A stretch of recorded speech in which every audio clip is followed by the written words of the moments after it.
Banyak orang tahu tapi tidak sadar. Kalau orang sudah sadar itu tidak usah disuruh, dia gerak sendiri. Itu berarti sudah sadar. Banyak yang tahu bahwa sholat tahajud itu penting, bagus, tapi yang sadar sholat tahajud tidak banyak. Wong kita itu ngaku nyembah-nyembah Tuhan, bela-bela Tuhan, mengagungkan Tuhan, Tuhannya sendiri kita tidak kenal. Itu cuma perkiraan-perkiraan. Kita ngertinya cuma namanya saja. Kita nggak tahu hakikatnya apa. Itu pun sudah sombong. Mulut kita bilang Allahu Akbar, tapi kelihatan tidak ngerti maknanya Allahu Akbar itu apa.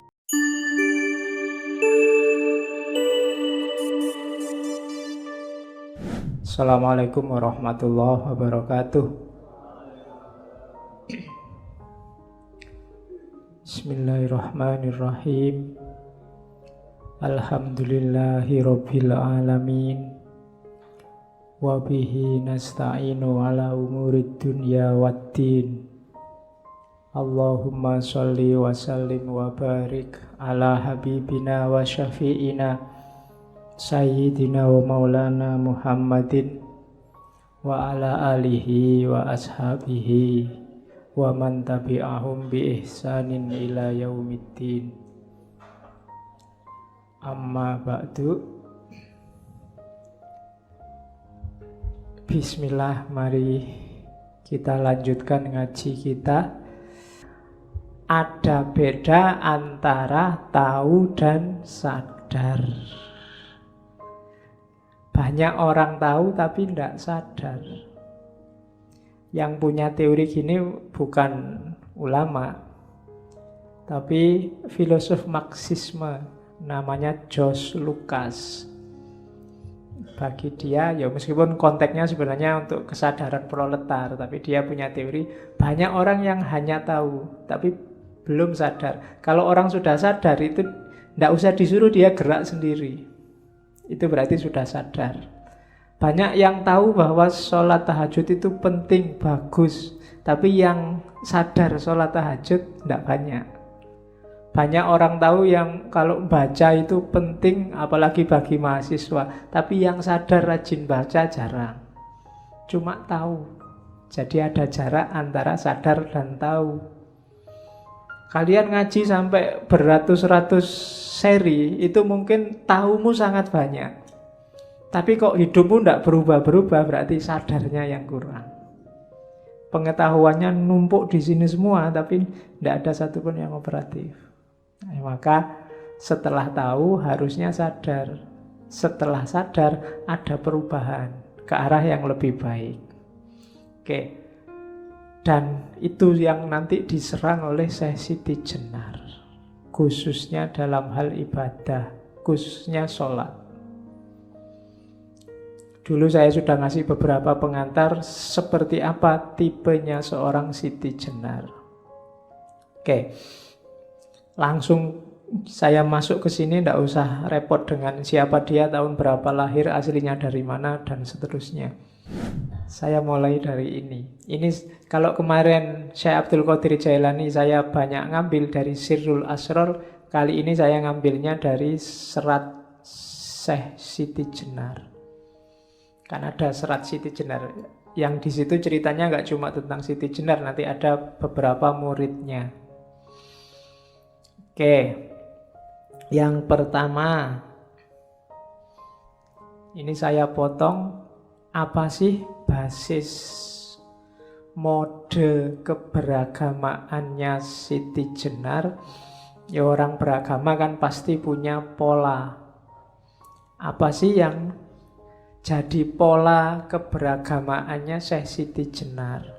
Itu dia ungkapkan ketika debat sama Sunan Bonang. Ketika Sunan Bonang undang Syekh Siti Jenar. Jadi modusnya apa? Yang pertama, gitu kalimatnya begitu. Bonang, kamu ngundang saya datang di Demak. Saya males untuk datang sebab saya merasa tidak di bawah atau diperintah oleh siapapun kecuali oleh hati saya. Jadi yang pertama, orang beragama, khususnya kelompok aulia, itu lebih fokus pada mendayagunakan kolbu atau hati dibandingkan akalnya. Kadang-kadang orang menyebutnya mata batin. Jadi olah jiwa. Yang porosnya adalah kalbu. Kalau kalbunya, saya bilang tadi di awal, kalbunya menghadapnya ke ar-ruh tadi yang sumbernya Allah, menghadapnya ke cahaya. Karena kalbunya jernih, menghadap ke cahaya, maka kalbunya juga bersinar. Kalau ada apa-apa, minta fatwa hatinya. Tapi kalau kalbumu menghadapnya ke jasad, yang diopeni nafsu, hasrat duniawi, ya kalau kamu minta fatwa kalbumu akan memfatwakan hal-hal duniawi. Kalau nggak percaya, kamu tanya sendiri sekarang. Kalau kamu tanya hatimu, yang paling enak saat ini apa? Coba jujurlah dengan dirimu. Itu jawabannya hatimu kira-kira apa? Kalau isinya barang-barang duniawi, misalnya IP 4 Pak, dapat pacar segera, lulus langsung kawin, kemudian apa namanya cita-citamu? HP terbaru, apa S8, terus apalagi? Kalau isinya cuma itu yang kamu inginkan, ya berarti hatimu madepnya ke jasad. Atau tanyalah, kira-kira ada nggak cita-cita spiritualmu? Punya. Selama ini kan kalau ada orang tanya cita-cita, selalu jawabanmu kan cita-cita dunia. Jadi pilot, kuliah filsafat, mau cita-citanya pilot. Nggak ngerti aku pikiranmu. Jadi itu kan cita-cita dunia. Jajal, kamu punya nggak cita-cita rohani? Kalau di tasawuf kan ada makom-makom. Punya nggak misalnya, Pak, nanti umur 40 saya pinginnya sudah mencapai makom apa, sudah bisa tawakal bagus, sudah bisa jadi orang sabar, sudah. Itu cita-cita spiritual. Coba kalian punya apa enggak? Kalau enggak punya, jangan-jangan sama kayak saya. Yo, ayo latihan, bikin target-target. Misalnya Ramadan tahun ini, Pak, saya mau latihan menahan diri. Nggak total sih, Pak. Menahan diri dari gosip, baik lewat mulut maupun lewat medsos misalnya. Loh, nggak apa-apa toh latihan mau 1 bulan aja. Kalau 1 bulan kuat berarti ini bisa dilanjutin. Itu namanya cita-cita spiritual. Saya, Pak, Ramadan ini dulu saya 1 Ramadan bisa khatam 3 kali. Sekarang sekali aja lah, Pak, syukur. Meskipun kadang-kadang nggak nyampe. Hari pertama aja ngajinya semangat, hari kedua, ketiga mengkeret sudah. Karena nggak ditarget. Dan kamu selalu kalah oleh dirimu sendiri. Kenapa? Semakin pinter. Semakin pinter kan alasanmu semakin banyak. Begitu pegang Quran, alah, baca itu enggak terlalu penting, yang penting kan ngerti maknanya. Kalau baca itu kan mesti kudu kamu semakin pinter. Dulu ngaji aja, sekarang enggak ada alasan. Yang penting menghayati kan, enggak usah wirid panjang-panjang. Yang penting nyambung sama Allah, hatinya ikut kan beres. Ngapain baca banyak-banyak kan sekarang gitu. Akhirnya dua-duanya enggak jalan. Menghayati juga enggak, banyak juga enggak. Nah, itu kalah sama dirinya sendiri. Maka Syekh Siti Jenar, ndak ada yang bisa merintah saya kecuali hatiku. Diperintah oleh siapapun, kalau hatimu nggak berkenan, perbuatanmu nggak bernilai. Kenapa? Karena pasti karena tidak ikhlas, tidak sukarela. Janjane, apa bahasa Indonesia ini janjane itu? Sebenarnya yang bisa merintah kamu itu hatimu. Itu tadi yang saya sebut kesadaran. Sholat tanpa kesadaran tidak akan ada nilainya. Kenapa kamu sholat terpaksa, Pak? Saya kan Islam, jadi sholat aja terpaksa. Resiko, Pak, jadi orang Islam. Sholatnya resiko. bukan karena kesadaran. Ada orang bilang sholat itu ya jangan kewajiban, tapi kebutuhan. Belum, pertama-tama bukan kebutuhan, tapi kesadaran. Kesadaran itu berarti hatimu seneng, diperintah, condong, dan rela. Kalau kebutuhan itu kadang-kadang tidak rela ya, karena butuh aja. Tapi kalau hatinya rela itu tidak butuh pun mau. Tidak ada manfaatnya pun ayo, tidak masalah. Itu berarti rela. Terus, perintah hati itu yang saya turutinya. Selain itu tidak ada yang saya patuhi perintahnya. Bukankah kita sesama mayat? Mengapa seseorang memerintah orang lain? Manusia itu sama satu dengan yang lain. Sama-sama tidak mengetahui siapa yang sukma itu. Yang disembah itu hanya namanya saja. Meskipun demikian, ia bersikap sombong dan merasa berkuasa memerintah sesama bangkai. Ini kayak sesi Tejenar, dulu saya bilang sesi Tejenar itu dibalik.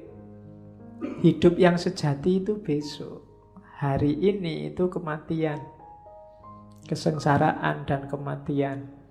Mungkin bisa dibandingkan dengan filsafatnya Buddhisme. Jadi hidup itu isinya penuh kesulitan, kesengsaraan, dan kematian. Tidak masalah, asal dicermati benar, hidup yang akan datang harus benar-benar hidup. Kalau hidup yang akan datang tidak benar-benar hidup, kita rugi luar biasa. Wong hidup sekarang sudah sengsara, besok kok ya sengsara lagi. Itu kan rugi namanya. Tapi kan di dunia sudah kaya Pak, sudah duitnya banyak Pak, istrinya cantik Pak. Jangan dikira emangnya harta banyak terus enak, istri cantik terus enak. Ya mungkin dibandingkan yang istri jelek. Tapi tetap banyak sumpeknya. Ya dibandingkan yang tidak punya duit, yang banyak duit mungkin ada enaknya. Tapi banyak juga tidak ada enak yang sempurna, enak yang tuntas di dunia ini. Sifatnya semua temporer. Barang enak apapun ada limitnya. Jadi semua yang ada di dunia ini limited edition. Tidak ada yang full. Apa wis kamu suka apa wis? Suka kopi. Mbok anu itu minuman semua kalau suka kopi. Paling dapat 3 gelas kamu sudah muntah. Dapat 5 gelas kamu sudah teler meskipun hanya kopi. Jadi tidak enak. Kurang tidak enak, lebih tidak enak. Itulah hidup hari ini, serba terbatas. Jadi kita ini kayak bangkai katanya Syekh Siti Jenar. Wong kita sesama mayat kok berani-beraninya saling merentah. Kita ini levelnya sama katanya Siti Jenar. Mbok ndak usah merentah-merentah gitu, itu kan memarahi Sunan Bonang. Mbok kita kerjasama saja, saling belajar. Wong kita itu ngaku nyembah-nyembah Tuhan, bela-bela Tuhan, mengagungkan Tuhan, Tuhannya sendiri kita tidak kenal. Itu cuma perkiraan-perkiraan. Kita ngertinya cuma namanya saja. Kita nggak tahu hakikatnya apa. Itu pun sudah sombong. Mulut kita bilang Allahu Akbar, tapi yo kelihatan tidak ngerti maknanya Allahu Akbar itu apa. Kan ada yang Allahu Akbar sambil mentung, sambil mendelik, sambil... Lu kan banyak hari ini begitu. Begitu ada orang Allahu Akbar, kamu kan kaget luar biasa, mungkin takut malahan. Jangan-jangan ada apa ini, mesti begitu. Oke, jadi mode keberagamaannya yang pertama mengikuti suara hati yang jernih, yang bercahaya. Yang kedua menyadari kerendahan diri, kita itu bangkai, maka tidak usah sombong. Pengetahuan kita juga apa sih, wong kita itu sangat terbatas. Dan makanya kita harus egaliter, tidak saling menindas, tidak saling merentah. Itu dari serat Siti Jenar. Terus, lah kalau begitu senjatanya apa hidup ini? Apa panca indera, apa akal? Katanya Siti Jenar, ya panca indera iyalah, tapi banyak kelemahannya. Akal juga iya, tapi banyak juga kelemahannya. Kenapa? Hidup itu dinamis. Hidup itu bersifat baru dan dilengkapi dengan panca indera. Panca indera ini merupakan barang pinjaman yang jika sudah diminta oleh yang punya akan menjadi tanah dan membusuk, hancur lebur, bersifat najis. Oleh karena itu, panca indera tidak dapat dipakai sebagai pedoman. Yang kamu lihat hari ini cakep, percayalah tidak akan bertahan lama. 20, 30, 40 tahun lagi insya Allah sudah selesai cakepnya. Yang kamu lihat hari ini indah juga tidak akan tahan lama. Semuanya ada batasnya. Telinga juga begitu. Sekuat-kuatnya pendengaranmu, ya, pada titik tertentu akan berkurang fungsinya. Gigi, hidung, ya kan? Gigimu mungkin kamu masih muda, giginya masih kuat-kuat. Sebentar lagi goyang satu demi satu. Sekarang masih kuat makan daging, besok cuma kuatnya makan agar-agar. Kenapa? Giginya mulai rontok. Dulu waktu kamu pramukaan zaman aliyah, zaman sanawiyah, jalan berkilo-kilo santai ketawa-ketawa. Sekarang naik sepeda ontel dari sini sampai UIN sana sudah tobat-tobat. Kenapa? Ya diakui aja sudah yang namanya jasmani panca indera itu semakin susut kekuatannya. Terus lah kalau akal gimana? Demikian pula budi, pikiran, angan-angan dan kesadaran yang berasal panca indera tidak dapat dipakai pegangan hidup karena tadi ya tidak abadi. Akal juga begitu. Akal dapat menjadi gila, sedih, bingung, lupa, tidak jujur. Akal itu pula yang siang malam mengajak dengki, bahkan merusak kebahagiaan orang lain. Dengki dapat pula menuju perbuatan jahat, menimbulkan kesombongan, untuk akhirnya jatuh dalam lembah kenistaan, sehingga menodai nama dan citranya. Kalau sudah sampai sedemikian jauhnya, baru orang menyesalkan perbuatannya. Akal juga begitu. Kalau madepnya ke duniawi yang jasad materi tadi, hasilnya burem-burem semua, hasilnya akal itu. Kalau ada orang iri, dengki, ngamuk, marah, itu semua karena madepnya ke sana. Akal ya sering keliru. Dianggapnya A ternyata B, diramalkan A ternyata B. Jadi akal sering keliru, panca indera juga sering keliru. Jadi dua-duanya kita pakai dalam hidup, wong itu sunatullah. Tapi tidak boleh terlalu disandari. Masing-masing punya batas. Saya selalu bilang kita punya banyak sekali fakultas pemahaman, cuma yang biasa kita pakai hanya dua ini, panca indera sama akal. Padahal kita masih punya nurani. Nurani pakai A ya, bukan pakai O.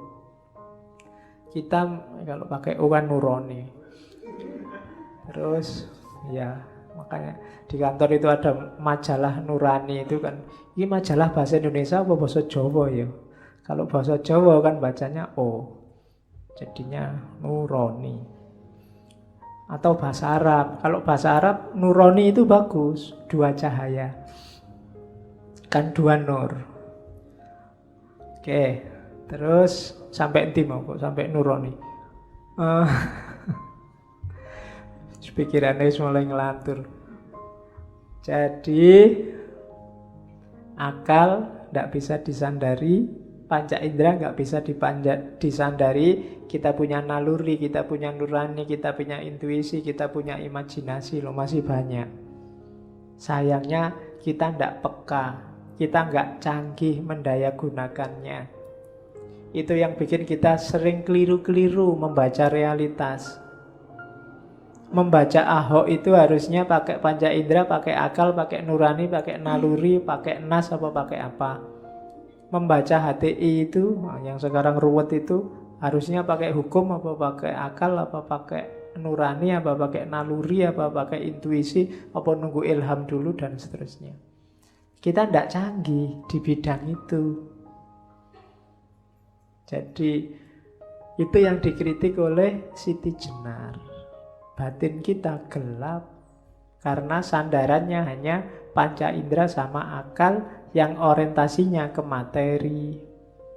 Jadi ada dua dasar: hidup dengan berfatwa, menunggu fatwanya hati, dan tidak terlalu bersandar pada panca indera dan akal.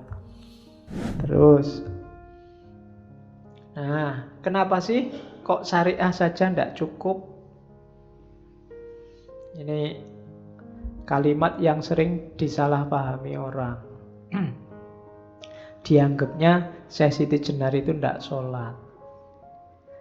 Iya, kalau dibaca cuma satu syair, satu bait, satu paragraf. Para wali itu hampir, kita kan bolak-balik ngaji beberapa wali, kan tidak ada satupun yang bilang bahwa syariat itu tidak butuh. Bahkan dalam 24 jam kehidupan mereka, itu kan banyak kisah-kisah mereka bolak-balik sholat, puasa tidak berhenti-berhenti, malam tidak pernah tidur. Itu ngalang-ngalai kita jauh. Kita sih sibuk sholat zuhur, sholat asar, paling cuma 5 waktu itu. Para wali itu sudah hobinya itu, tidak butuh diperintah-perintah lagi. Puasa tiap hari, zakat, bahkan semua hartanya dikasih kalau ada yang minta. Ada yang jadi raja terus kerajaannya dikasih. Ada yang kaya raya, semua hartanya dikasih. Itu para wali. Jadi nggak usah dicek mereka sholat enggak ya, zakat enggak ya, puasa enggak ya. Oh, itu sudah hobinya. Nggak usah dipertanyakan. Syariat itu, kalau ya kayak kritiknya Siti Jenar tadi loh, banyak ulama, banyak santri yang berhenti di syariat. Berhenti itu padahal tidak cukup itu sebenarnya. Jadi maka para wali jarang fokus di syariat. Kenapa? Syariat itu cuma terminal awal yang harus dilampaui. Makanya mereka fokusnya pada beyond syariat tadi.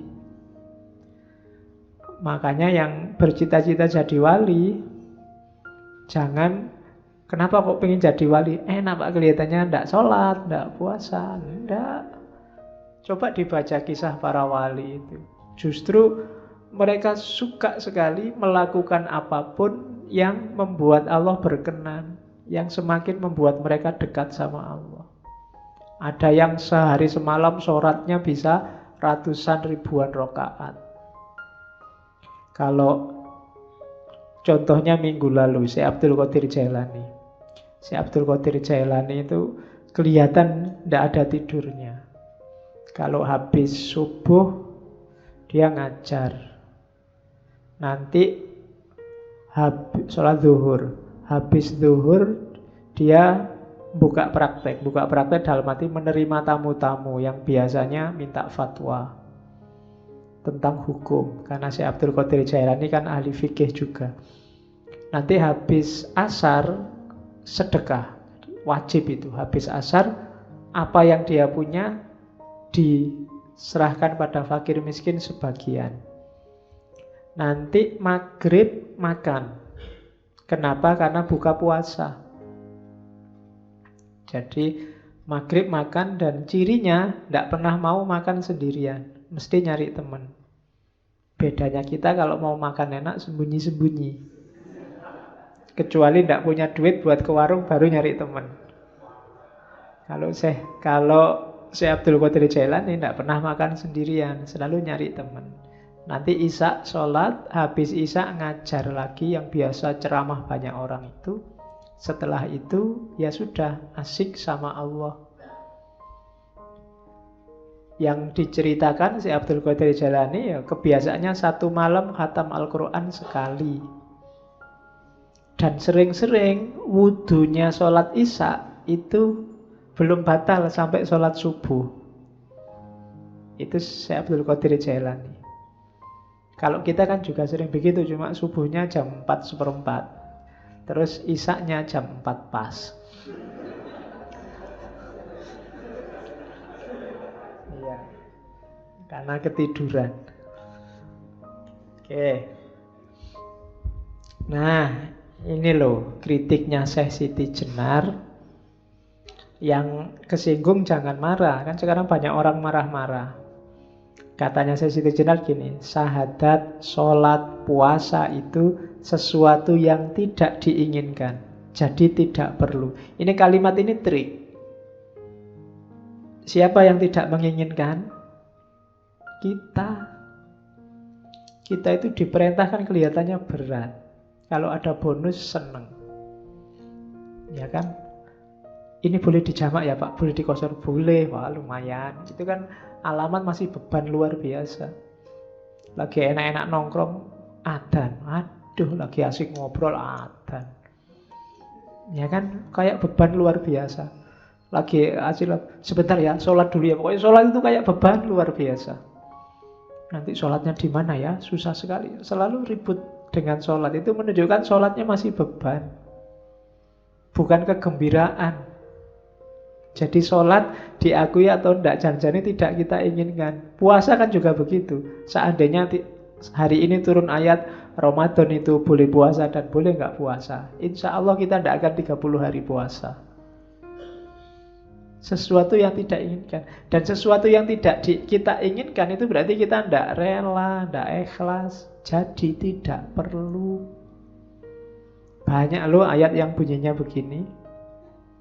Kam min so'imin, berapa banyak orang puasa yang hanya dapat ju' wal atos.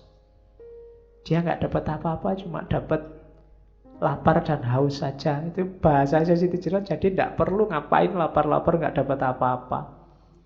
Banyak yang sholat nggak dapat apa-apa, cuma dapat capeknya saja.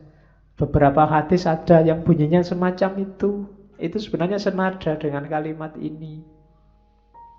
Syahadat, sholat, puasa itu tidak diinginkan, jadi tidak perlu. Wong terpaksa semua. Mana ada nilai perbuatan yang terpaksa? Kejahatan pun kalau dipaksa kan tidak bisa dihukum orangnya. Kenapa kok kamu memperkosa? Saya diancam ya Pak, kalau nggak memperkosa dibunuh saya. Nah, itu kan dia tidak bisa disalahkan, wong diancam. Terpaksa, ya terpaksa Pak, gimana lagi? Oke. Yang kedua, adapun zakat, naik haji ke Mekah itu palsu semua. Nah, kenapa yang zakat dan haji disebut palsu? Karena seringkali jadi media untuk pamer. Itu kan haji itu kan kadang-kadang jadi media pamer yang luar biasa. Sudah haji Pak? Sudah. Wah bagus, sudah haji. Ada hanya itu kan beda sudah. Di depan, ya kan? Ha, siapa? Udah luar biasa. Makanya besok kalau punya anak kasih nama Haji dulu di depannya. Biar aman dia, sudah haji duluan. Zakat juga begitu. Ajang pamer, ajang. Makanya disebut wus palson kabeh, sudah palsu semua. Sudah palsu itu berarti dulunya nggak palsu, sekarang kita yang bikin dia kayak palsu. Sama, akhirnya nggak ada nilainya. Itu seluruhnya kedurjanaan budi, penipuan terhadap sesama manusia. Kenapa yang ditipu sesama manusia? Ya Allah tidak mungkin ketipu. Yang ketipu kan manusia. Wah ini orang dermawan loh, ini sudah haji, mesti karakternya baik. Oh ini rajin ke masjid loh, mesti orang baik. Yang ketipu manusia. Dan orang yang menipu manusia itu durjana budinya. Akhlaknya rusak. Orang-orang dungu yang mengikuti aulia karena diberi harapan surga di kelak kemudian hari, itu sesungguhnya keduanya orang yang tidak tahu. Kebanyakan orang-orang semacam ini ya tidak ngerti ilmunya, hanya ikut-ikutan. Sholat, zakat, puasa, haji, ya yang lain sholat ya sholat, yang lain zakat ya zakat, yang lain haji ya haji. Ilmunya tidak ngerti. Jadi ajang pamer, pencitraan. Bahwa saya sudah religius loh, aku ini orang soleh loh, dan seterusnya. Palsu semua. Nah, terus sesi General bilang, lain halnya dengan saya. Tidak pernah saya menuruti perintah budi. Bersujud-sujud di masjid mengenakan jubah, pahalanya besok bila dahi sudah tebal, kepala berbelulang. Jadi maksudnya aku tidak mau pamer-pamer kayak gitu, menunjukkan aku ini lo wali, aku ini lo orang soleh, aku ini lo ustadz. Ya kan? Katanya si Tiru, enggak mau saya pamer-pamer kayak gitu. Itu pamer dahi segala. Kan ada. Ya ini enggak nyindir siapa. Kalimatnya memang begitu. Iya. Enggak, itu bukan dahi hitam. Dahi menjadi tebal. Sudah kapalan di sini karena terlalu sering sujud. Nah, ya. Saya enggak tahu bahasa Indonesianya kapalan itu apa? Kapalan. Iya. Kapalan kok di sini tidak enak ya, enaknya di kaki, jadi kemana-mana naik kapal. Oke, sesungguhnya itu tidak masuk akal. Tidak usahlah mencitrakan dirimu lebih mulia, lebih alim, lebih soleh. Buat apa? Di dunia ini semua manusia sama. Mereka semua mengalami suka duka, menderita sakit, duka nestapa. Tidak beda dengan yang lain. Kita itu sama saja, makanya tidak usahlah saling mencitrakan. Oleh karena itu saya, Siti Jenar, hanya setia pada satu hal saja, yaitu Gusti Zat Maulana. Saya hanya setia pada Allah saja, tidak akan pada manusia. Ada wali-wali yang wow, yang mukjizat, yang karomah, tidak. Saya tidak akan kagum, dan aku juga tidak akan mencitrakan diriku, menyombongkan diriku, dan seterusnya. Jadi itulah titik-titik kepalsuannya. Bukan sholatnya salah, bukan puasanya salah, zakat hajinya salah, manusianya yang palsu semua.